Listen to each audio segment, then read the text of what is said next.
Media Vietnam ketakutan Tom Haye dan Ragnar Oratmangun, perkuat timnas Indonesia, skuad Garuda jadi tim terkuat ASEAN.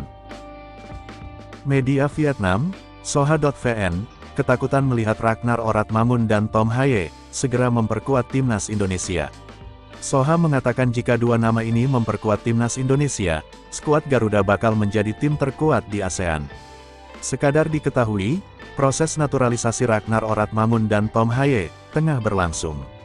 Ketua Umum PSSI, Erick Thohir, berharap proses naturalisasi keduanya rampung pertengahan Maret tahun 2024. Dengan begitu, keduanya bisa tampil membela timnas Indonesia melawan Vietnam di kualifikasi Piala Dunia 2026 zona Asia. Laga digelar kandang dan tandang pada 21 dan tanggal 26 Maret tahun 2024. Yang pasti kami bersama dengan Pak Sekjen, Yunus Nusi dan Pak Arya Sinulinga, akan mengurus proses Tom Haye dan Ragnar Oratmangun bisa tuntas pertengahan Maret ini, sehingga mereka bisa tampil saat melawan Vietnam, jelas Erick Thohir. Kabar tersebut ternyata juga disoroti Soha.vn, karena tahu skuad Garuda akan menjadi lawan Vietnam.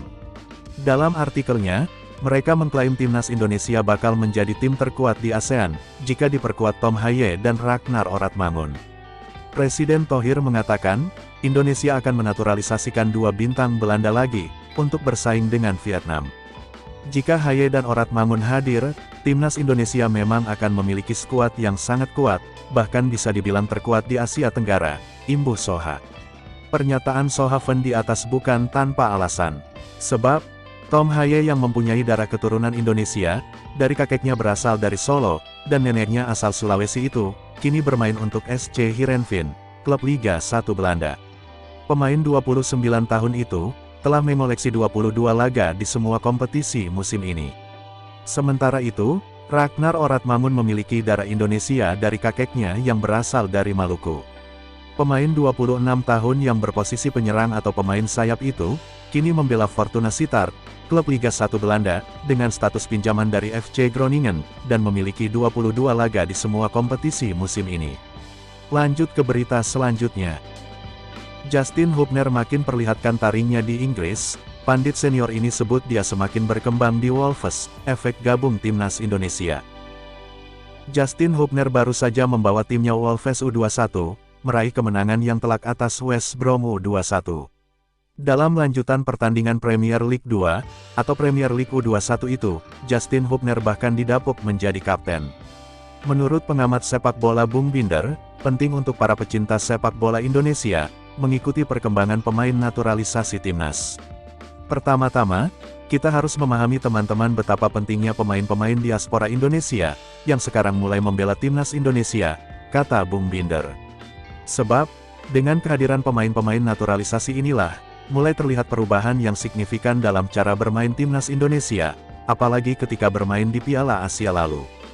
Memang masih ada beberapa kekurangan, tapi saya yakin dan optimis, bahwa kekurangan-kekurangan tersebut akan segera dibenahi oleh Shin Tae-yong, ucap Bung Binder. Karena ketika memilih pemain-pemain diaspora untuk timnas Indonesia, Shin Tae-yong tidak akan asal dan pasti sudah bisa membaca potensi dari pemain tersebut. Nah, salah satu pemain yang jadi andalan Shin Tae-yong adalah Justin Hubner. Itu terbukti dengan permainannya yang gemilang di Piala Asia lalu.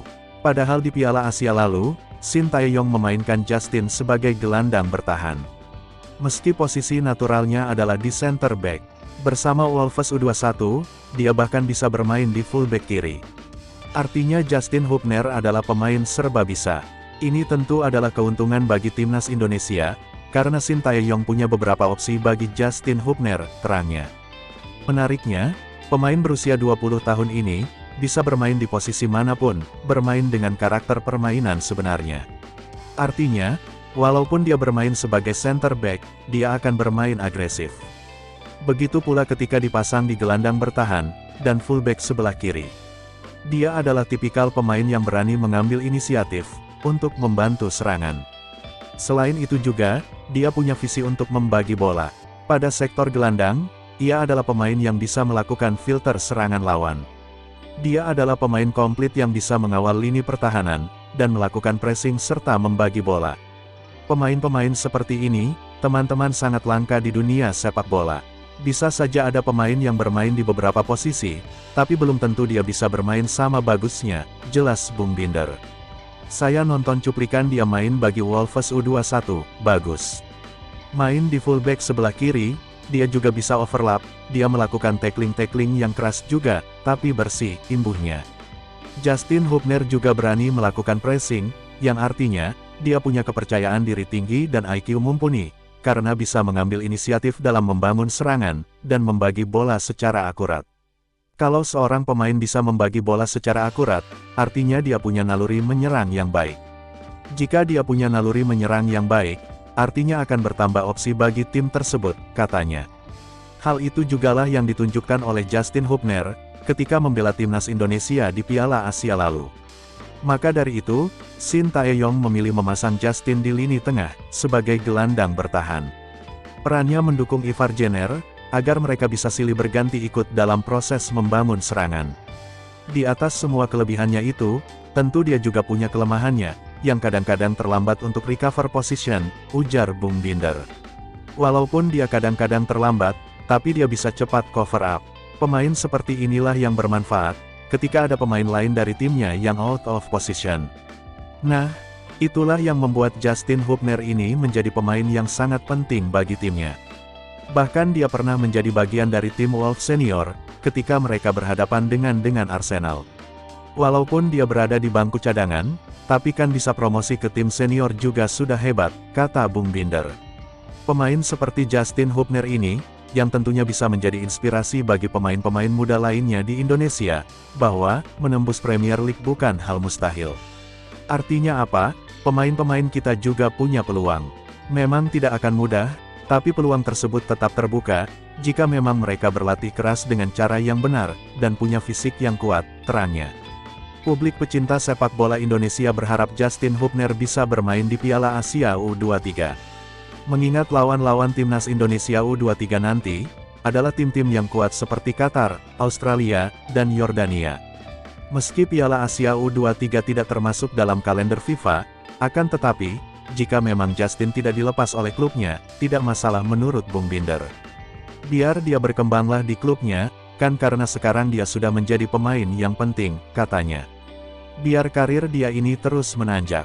Itu yang nanti akan bermanfaat bagi timnas Indonesia, imbuhnya.